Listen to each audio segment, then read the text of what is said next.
Assalamu alaikum dear students. Pirzada Asif, Department of Physics at Sky Classes welcomes you to the online revision capsule course.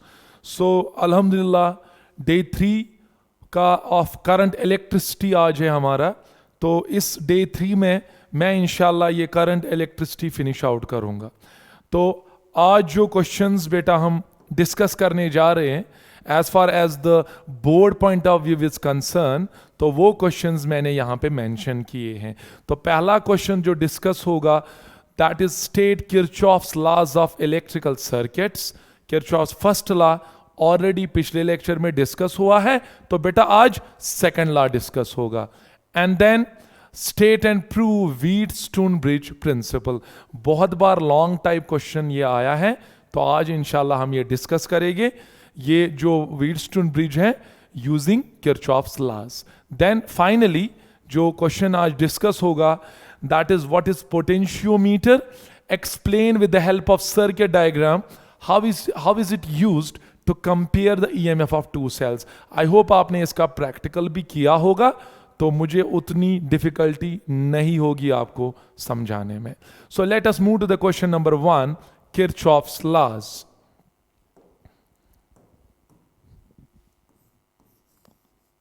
सो कल मैंने Kirchhoff's first law किया. Let us directly move to the Kirchhoff's second law.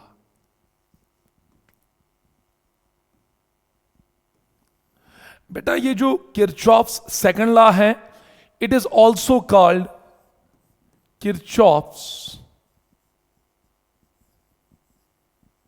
Voltage law, KVL,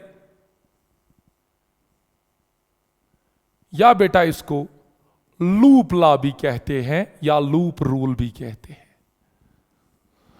so what this law is basically about. तो बेटा इस law को समझाने के लिए मैं एक सर्किट डायग्राम बना रहा हूं. Suppose we have resistors R1, we have the resistor R2, and finally we have the resistor R3,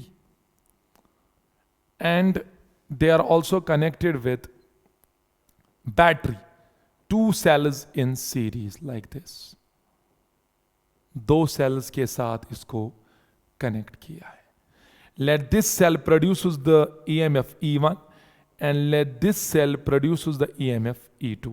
This is the positive terminal, negative, positive and negative. Now क्या होगा? You know current always go from high potential to low potential. Let us assign the direction of the current I. Since they are in series, same amount of current will go through each resistor.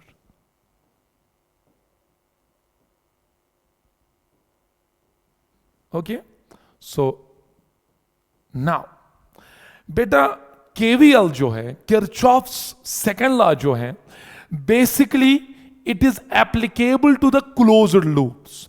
Closed circuits में ये apply होता है. जैसे Kirchhoff's first law apply होता था junction पे, वैसे ही Kirchhoff's second law apply होता है लूप्स में.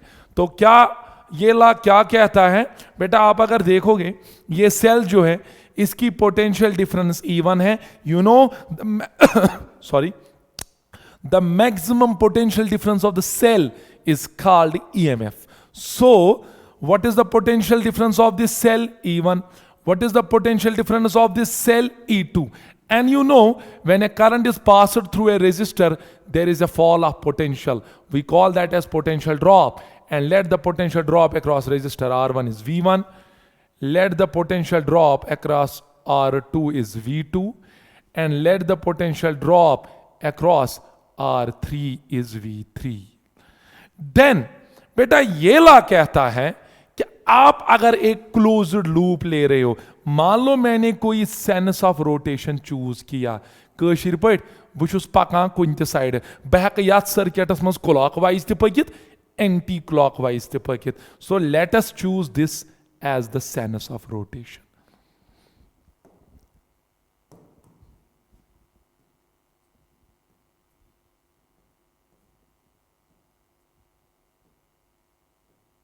Okay, this is the sense of rotation which we have chosen. Okay, now ये ला हमें कहता है कि अगर आप बेटा इस क्लोज लूप में सारे पोटेंशियल डिफरेंसेस का एल्जेब्रिक सम लोगे, चाहे वो पोटेंशियल डिफरेंस सेल की हो, चाहे वो रेजिस्टर की हो, यानी कि चाहे वो पोटेंशियल डिफरेंस सोर्स की हो, चाहे वो पोटेंशियल डिफरेंस लोड की हो, तो उन सारे पोटेंशियल डिफरेंसेस का बेटा जो एल्जेब्रिक सम होता है that is always equal to 0. So let me write down the statement here. So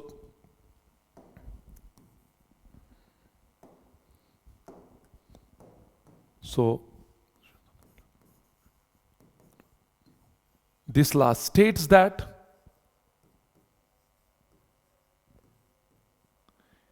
in a closed loop,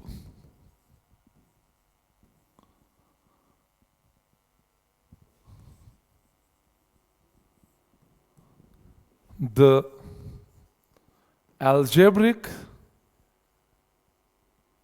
sum of all the potential differences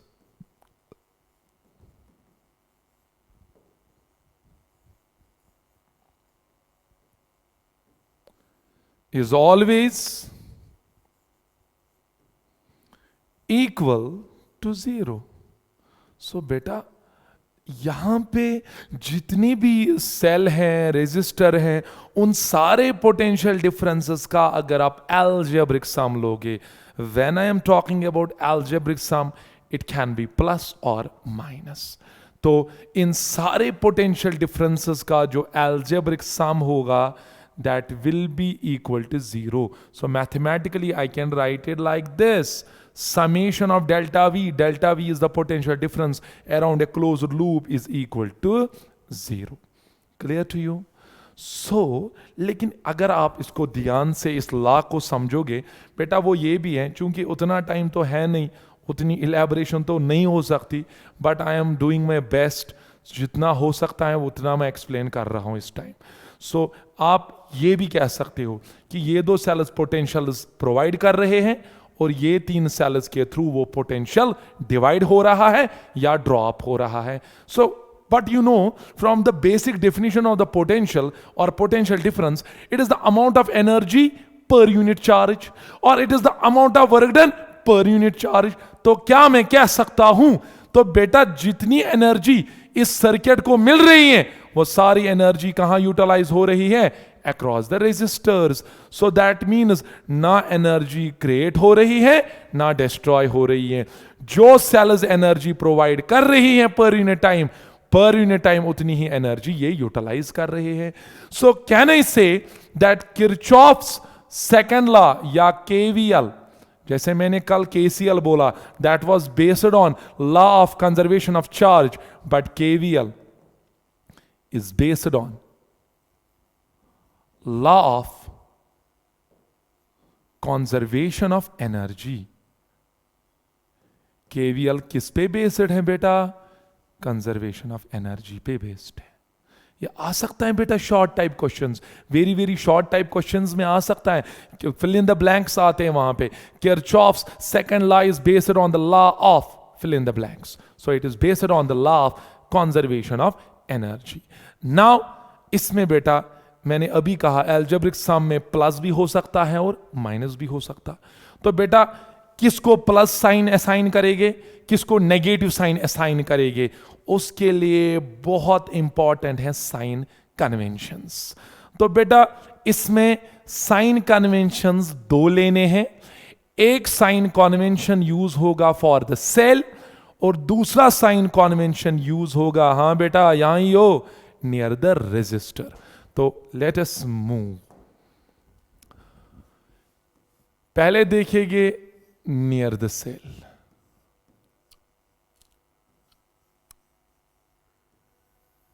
तो बेटा क्या करोगे आप, सेल के पास आपको यह देखना है, देखो जैसे मैं ही हूं साइनस ऑफ रोटेशन, बेटा मैं चल रहा हूं, आप देखो जब मैं चल रहा हूं सेल के नजदीक जब मैं पहुंच रहा हूं, क्या मैं पहले नेगेटिव टर्मिनल को यहां फेस कर रहा हूं या पॉजिटिव टर्मिनल को फेस कर रहा हूं? तो ऑब्वियस बात है, तो जब मैं ऐसे चल रहा हूं, सेंस ऑफ रोटेशन मैंने कोई भी ली, इट इज यूर चॉइस। आप क्लॉकवाइज भी ले सकते हो, एंटी क्लॉकवाइज भी इस सर्किट में आ सकते हो, उसमें कोई ऐसा हार्ड एंड फास्ट रूल नहीं है। तो जब मैं ऐसे आ रहा हूं, पहले मैं नेगेटिव को फेस कर रहा हूं, उसके बाद दूसरे सेल पे आ गया, वहां पे भी पहले किसको फेस किया, नेगेटिव को। सो यानी कि मेरा जो सेंस ऑफ रोटेशन है, it is from low potential to high potential. या ऐसे याद रखो, सिंपल ट्रिक है कि अगर आपने पहले नेगेटिव टर्मिनल फेस किया तो उस सेल का ईएमएफ नेगेटिव लेना। अगर सेंस ऑफ रोटेशन में आपने पहले पॉजिटिव टर्मिनल फेस किया तो उसका ईएमएफ पॉजिटिव लेना। थयव नजर, जब आप चल रहे हो, पहले इस सेल का कौन सा टर्मिनल फेस हो रहा है,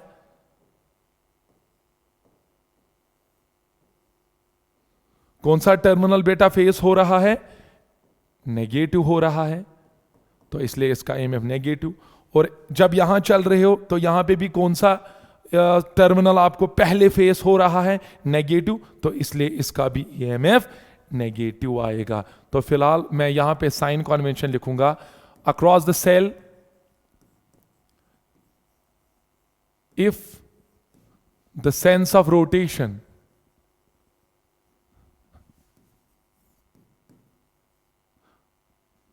if the sense is towards increasing potential, that is from negative to positive, then EMF of that cell is taken as negative. Clear? And vice versa. थी उसका गुबरा याद। तो नेगेटिव इंक्रीजिंग का मतलब ही हुआ पहले आप नेगेटिव को फेस कर रहे हो। खैर, तो मैं क्या लिखूंगा यहां पे, मुझे एल्जेब्रिक सम लगाना है, फिलहाल मैं E1 को -E1 लिखूंगा, keep that in the bracket, then plus E2 को भी -E2 आएगा, क्योंकि वो भी पहले सेंस ऑफ रोटेशन में हमें फेस कौन सा हो रहा है, टर्मिनल नेगेटिव। नाउ सेल के पास जो साइन कन्वेंशन है वो समझ आया। अब नियर द रेजिस्टर देखना है बेटा। जो दूसरा साइन कन्वेंशन है वो रेजिस्टर के लिए यूज होता है। रेजिस्टर में आपको क्या देखना है, वो रेजिस्टर क्या गुबरा वो। आप रेजिस्टर के पास देखोगे, अगर सेंस ऑफ रोटेशन और करंट की डायरेक्शन सेम आ रही है, क्या आ रही है, same, then take that potential drop as positive. अगर सेंस ऑफ रोटेशन और करंट की डायरेक्शन अपोजिट है, then take the potential drop as negative. यानी कि same means positive, opposite means negative. तो फिर से रिपीट कर रहा हूं, सेल के पास आप देखोगे पहले कौन सा टर्मिनल फेस हो रहा है, रेजिस्टर के पास आप देखोगे रोटेशन, सेंस ऑफ रोटेशन और करंट की अगर सेम डायरेक्शन आ रही है तो उसका potential drop positive, otherwise negative. तो जरा मुझे यहां बताओ बेटा, करंट यहां से जा रही है, रोटेशन भी वही से है, तो इसका पोटेंशियल डिफरेंस पॉजिटिव। चलो यहां पे आ जाओ, करंट भी वही से और सेंस ऑफ रोटेशन भी वही से, तो इसका भी पॉजिटिव। करंट भी वही से और पोटेंशियल भी वही से, तो वो भी पॉजिटिव। तो क्या लिखिएगा बेटा, नियर द रेजिस्टर क्या कन्वेंशन है, near the resistor if the direction of current is along the direction or is along the sense of rotation,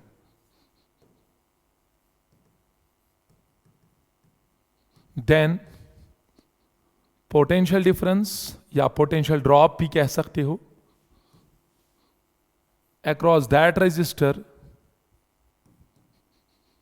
is taken as positive.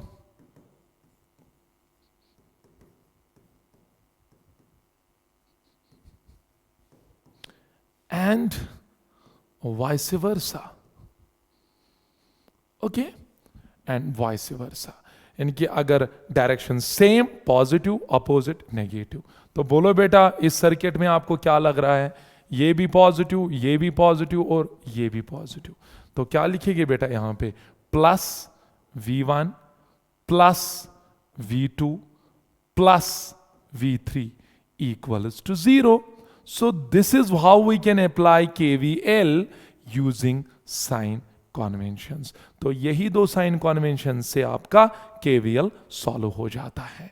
Now इसी KVL और KCL की एक बड़ी एप्लीकेशन है, that is Wheatstone bridge. तो let us move to the second question, that is state and prove Wheatstone bridge. तो बेटा आपने पढ़ा होगा, there are so many electrical devices by which we can measure the unknown resistance। यानी कि वो resistance जो हमें डिटरमाइन करनी है उसके लिए बहुत सारे इलेक्ट्रिकल डिवाइसेस हैं। तो वैसा ही एक इलेक्ट्रिकल डिवाइस मैं यहां पे बनाने जा रहा हूं, we call that as Wheatstone bridge. Let me draw it, और आप भी मेरे साथ ड्रॉ करोगे, then I will make an explanation of it.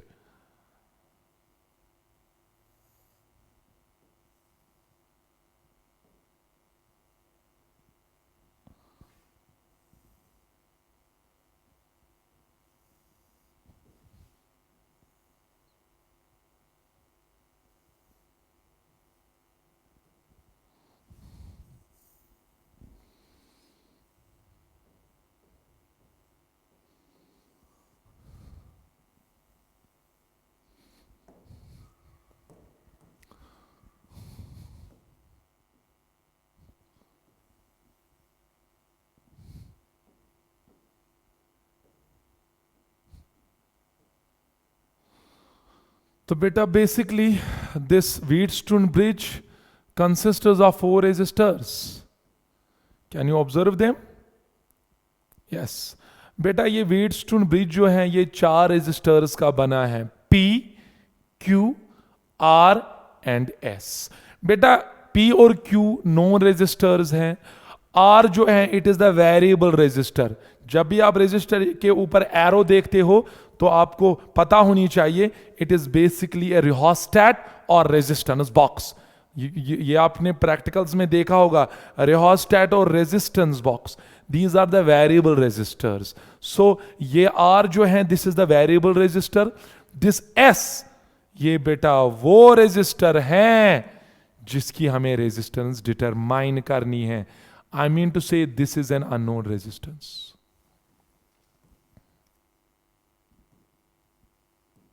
This is an unknown resistance. So this is the resistance which is to be determined. हमें S निकालना है। तो बेटा इसमें बेसिकली जो व्हीटस्टोन ब्रिज है it is used to find out this unknown resistance. But कैसे, आपने पढ़ा होगा बेसिकली ये जो ब्रिज है it is based on null deflection method। मतलब बेटा मैं देखना चाहता हूं, मुझे बताओ अगर करंट यहां से जाएगी पोटेंशियल फॉल होगा, तो मान लो यहां पे कुछ पोटेंशियल आ गया से V1, और बेटा जब करंट यहां से भी चलेगी पोटेंशियल फॉल होगा, तो मान लो यहां पे पोटेंशियल है V2। मेरी बात समझना, बहुत इंपॉर्टेंट कंसेप्ट है।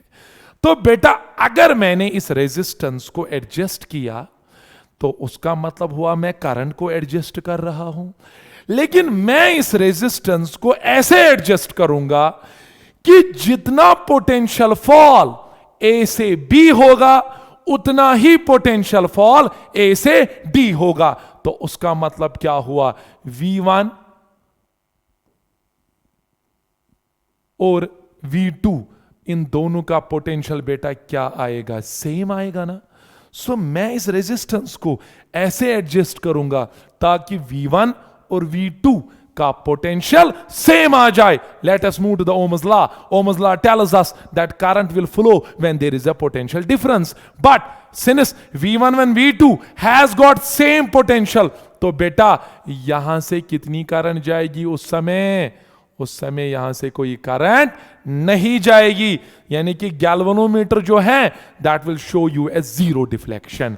एंड दैट इज वाई मैंने आपको बताया कि जो व्हीटस्टोन ब्रिज है it is based on null deflection method, क्योंकि यहां पे क्या हो रहा है, मैं रेजिस्टेंस को एडजस्ट कर रहा हूं, पॉइंट बी और पॉइंट डी का पोटेंशियल सेम है, पोटेंशियल डिफरेंस जीरो बन गई, कोई करंट पास वहां से नहीं होगी, गैल्वेनोमीटर जीरो डिफ्लेक्शन दिखाएगा, so there will be no current. और उसकी वजह से जो गैल्वेनोमीट्रिक रेजिस्टेंस है वो इनइफेक्टिव बनती है।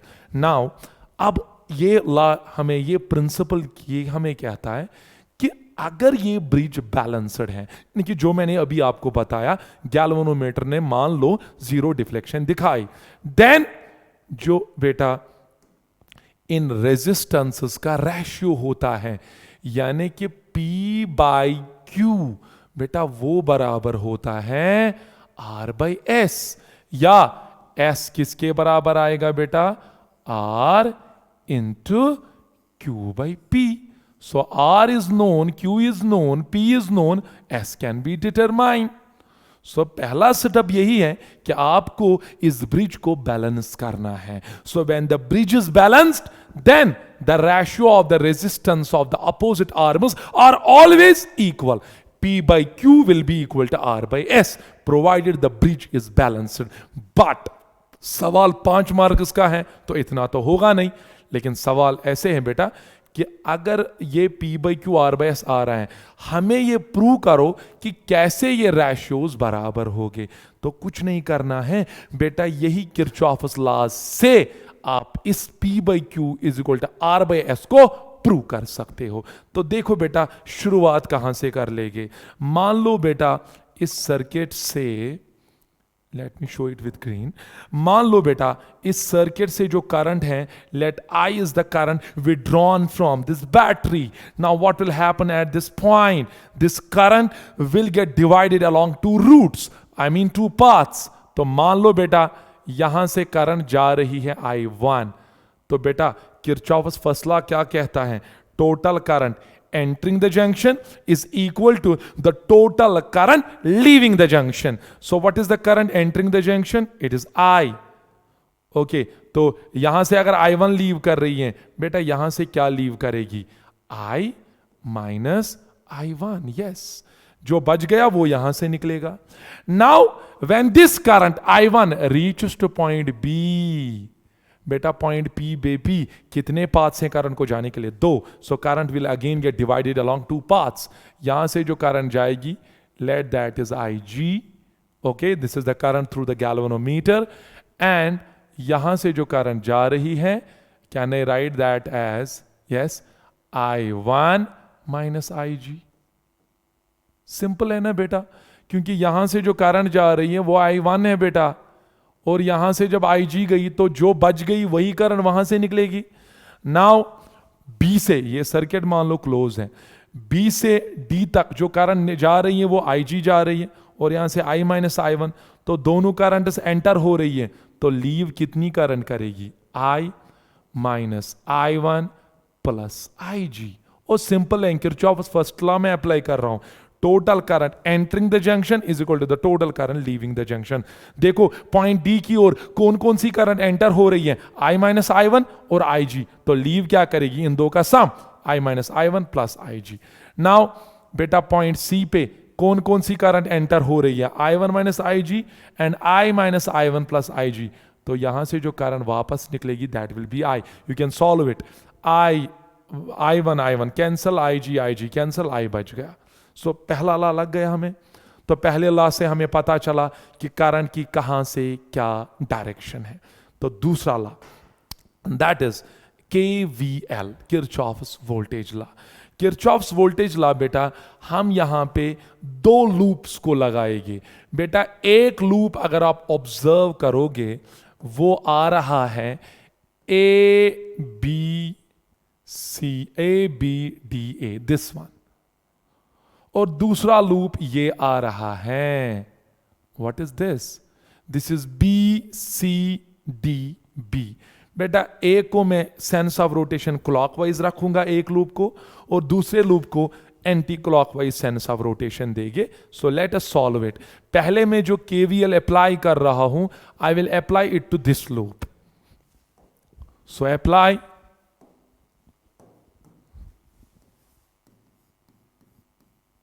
KVL to the closed loop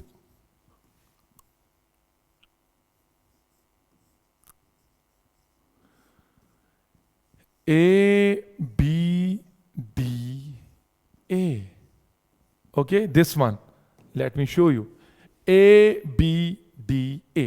चलो बेटा बताओ, क्या इस लूप में कोई सेल आ रही है? नहीं आ रही है, खाली रेजिस्टर्स आ रहे हैं। और रेजिस्टर्स के पास मैंने आपको बताया, जब आप केवीएल लगाते हो साइन कन्वेंशन सिंपल है, सेम पॉजिटिव अपोजिट नेगेटिव। चलो बेटा पी की ओर जाओ, करंट भी वही से और रोटेशन भी वही से, सो इसका ड्रॉप पॉजिटिव। चलो यहां आ जाओ, करंट भी नीचे से और रोटेशन भी नीचे से, ये भी पॉजिटिव। यहां देखो, इस आर के पास देखो, करंट नीचे से है, रोटेशन ऊपर की ओर है, तो खाली इसका ड्रॉप नेगेटिव आएगा, इन दो का पॉजिटिव आ जाएगा। तो what shall I write? I1 into P plus IG into G, yes, minus I-1 into R. Let me show you again. ये देखो, ये बेटा I1 इंटू पी आएगा, Ohm's law, potential drop is current into resistance, I1 into P plus IG into G, yes this one, minus I-1 into R. Okay, now बेटा जो KVL लगेगा वो इस लूप के लिए लगेगा, BCDB। Apply KVL to the close loop BCDB। So लेकिन यहां पे एक चीज पहले सॉल्व कर लेंगे। Since the bridge is balanced, since the bridge is balanced, बेटा जब ब्रिज बैलेंस्ड है तो गैल्वेनोमीटर के थ्रू कोई करंट नहीं जाएगी, तो गैल्वेनोमीटर करंट जीरो। तो I1P यहां ये बच गया, इसको यहां जीरो लिखना मैं भूल गया था, इसको उधर ले जाओ, वो आएगा I minus I1 into R. Okay, so take this equation as first. Now करना क्या है बेटा, अब फिर से KVL लगाना है, किस लूप को? BCDB। So apply KVL to closed loop BCDB. Yes, this one. BCDB. Let us apply KVL to this loop. Yes. तो क्या होगा इसमें भी देखिएगा बेटा, देखो यहां पे सेंस ऑफ रोटेशन जो है, चलो आ जाओ क्यू पे। क्यू पे अगर आप देखोगे रोटेशन यहां से है, करंट अपोजिट है, तो इसके थ्रू जो ड्रॉप होगा वो नेगेटिव आएगा। गैल्वेनोमीटर के पास रोटेशन भी नीचे और करंट भी नीचे, तो इसके थ्रू जो ड्रॉप होगा वो पॉजिटिव। यहां पे आ जाओ, करंट भी वही से और डायरेक्शन ऑफ रोटेशन भी वही से, उसका ड्रॉप पॉजिटिव, खाली इसका नेगेटिव आ जाएगा। I hope it is clear now. So क्या आएगा यहां पे? It will be this IG into G, IG into G plus I minus I1 plus IG, I minus I1 plus IG into S minus, बेटा इसको क्यों minus आएगा, इसके drop को क्यों माइनस आएगा? देखो रोटेशन यहां से है, करंट अपोजिट है, तो इसका ड्रॉप कितना आएगा? I1 minus IG into Q. So what shall I write? Minus I1 minus IG into Q equals to zero. Yes, then again since the bridge is balanced,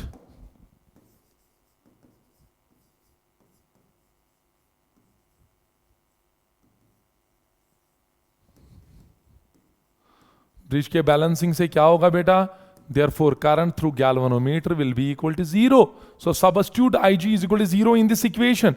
So ये भी neglect, ये भी खत्म, ये भी खत्म, तो बचा क्या? I minus I1 into S, I minus I1 into S, और क्या आएगा? Minus I1 into Q, minus I1 into Q equals to zero. इसको उधर लाओ, माइनस I1 इंटू क्यू को यहां ही रखो और वहां से रखो minus I minus I1 into S. This minus and minus will cancel out, so I1 into Q equals to I minus I1 into S. बहुत सिंपल है, this take this as second. Now मसला खत्म, ये equation 1 है और ये equation second है, इनको बेटा आपस में डिवाइड करो, dividing first by second. So what shall you right? I1 into P divided by I1 into Q equals to I minus I1 into R divided by I minus I1 into S. So this and this cancel out, this and this cancel out. Therefore, P by Q will be equal to R by S. Hence proved. So हमने यहाँ पे prove किया कि P by Q R by S के बराबर है using Kirchhoff's laws of electrical circuits. वहां आता है सवाल using Kirchhoff's laws prove it Stonebridge. तो बेहतर रहता है Kirchhoff's law से इसको प्रूव करना. Let us move to the last question, potentiometer.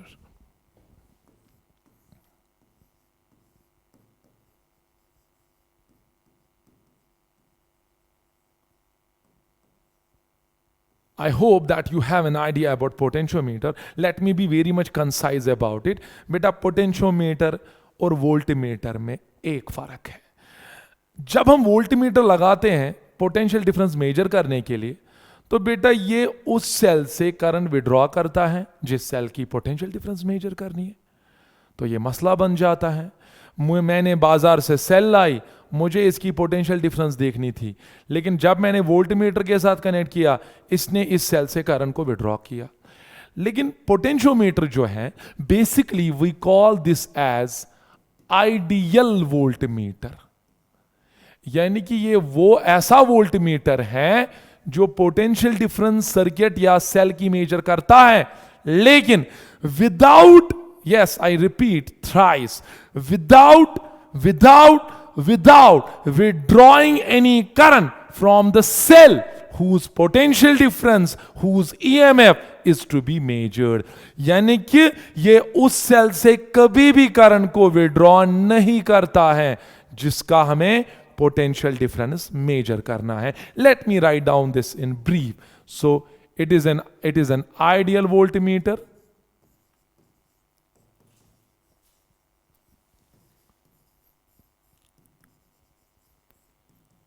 which measures the potential difference of a cell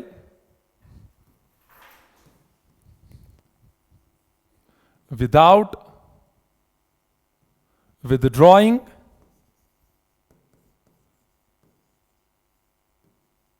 any current from it.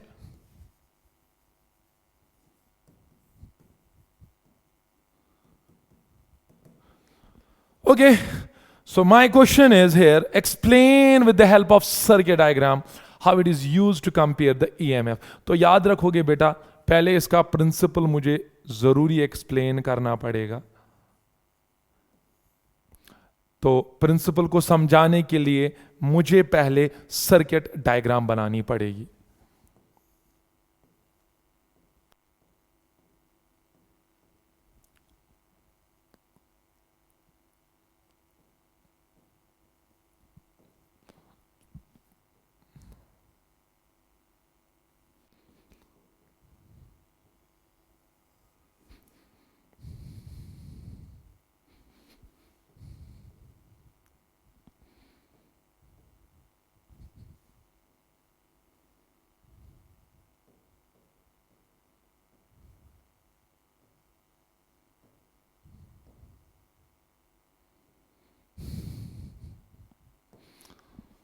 So this is the simple circuit diagram of potentiometer. Basically क्या है?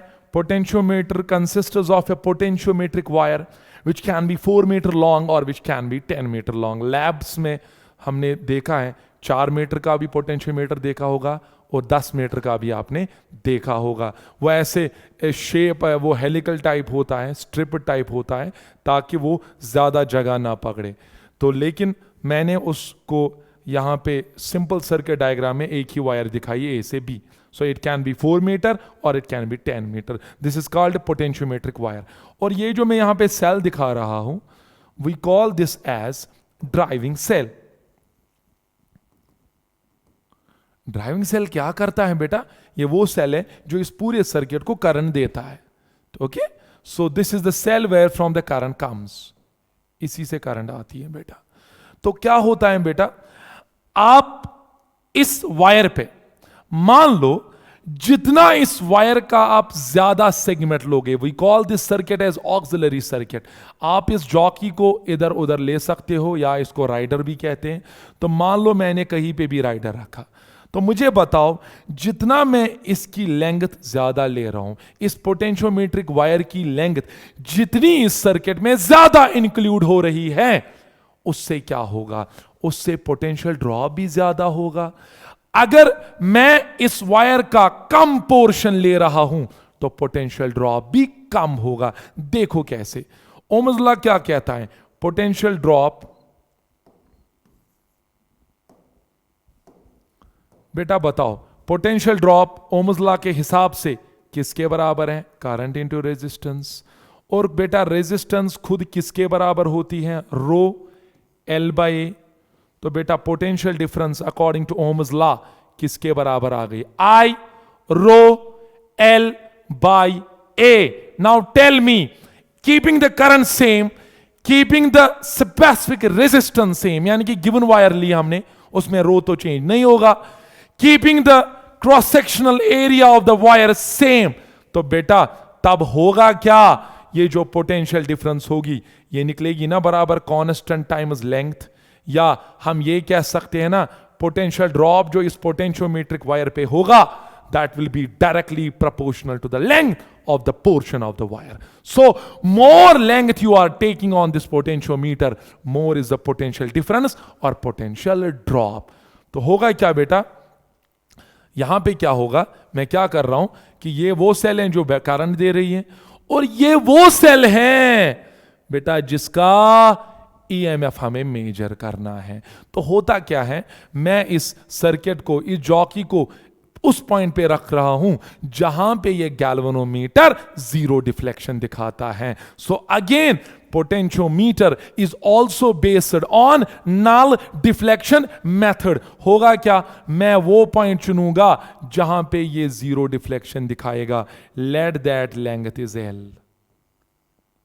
So at this point, this galvanometer shows zero deflection. Yes. Now, जब ये zero deflection दिखा रहा है तो जितनी potential difference ए से पी तक होगी उतनी इस सेल की होगी. लॉजिकल बात है. जब पोटेंशियल डिफरेंस, जब गैल्वेनोमीटर जीरो डिफ्लेक्शन दिखा रहा है, इसका मतलब हुआ यहां से यहां कोई करंट नहीं जा रही है. एक पॉइंट से दूसरे पॉइंट तक करंट तब नहीं जाती है जब पोटेंशियल डिफरेंस सेम होगी. तो सिंपल बात है, मैं वो पॉइंट लूंगा जहां पे गैल्वेनोमीटर जीरो डिफ्लेक्शन दिखाएगा. तो वहां जहां पे वो जीरो डिफ्लेक्शन दिखाएगा, तो उस ए पॉइंट से उस पॉइंट पी तक जितनी पोटेंशियल डिफरेंस होगी उतनी इस सेल की होगी. सो can I say that potential difference from A to P will be equal to the EMF of that cell whose EMF or potential difference is to be measured, but VAP you know it is equal to KL. So can I say EMF of the cell is KL? So if you know K, potential gradient भी इसको कहते हैं. खैर यहां पे ज्यादा discuss करने की जरूरत नहीं है. और अगर आपको लेंथ पता है जहां गैल्वेनोमीटर जीरो डिफ्लेक्शन दिखाएगा, you can find out the EMF of the cell. But question is not to find out the EMF but to compare करने के लिए देखो बेटा क्या करना है. सर्किट डायग्राम लगभग सेम है.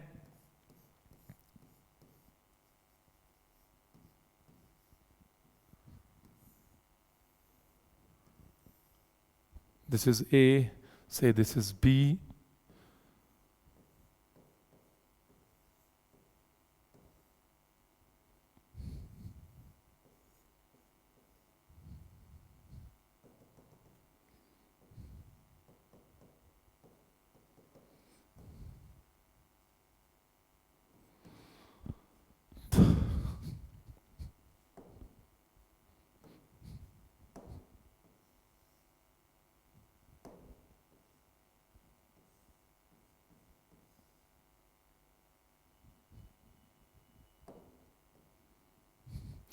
तो होगा क्या बेटा, ये गैल्वेनोमीटर है, इसका ये टर्मिनल है, और इसका टर्मिनल मान लो 1, let we represent it as 1, this as 2 and this as 3। तो देखो बेटा आप क्या करोगे, आपने 2 सेल्स लाई, तो एक सेल को 1 और 3 के बीच में लगाओ, तो उस टाइम कौन सी सेल सर्किट में आ जाएगी, E1, तो निकालो balancing length, late that is L1। उसके बाद आप इस गैल्वेनोमीटर के टर्मिनल को इस 2 के साथ रखो, टर्मिनल 2 के साथ रखो, then what will be the balancing length? Let it is L2. So let it is L2.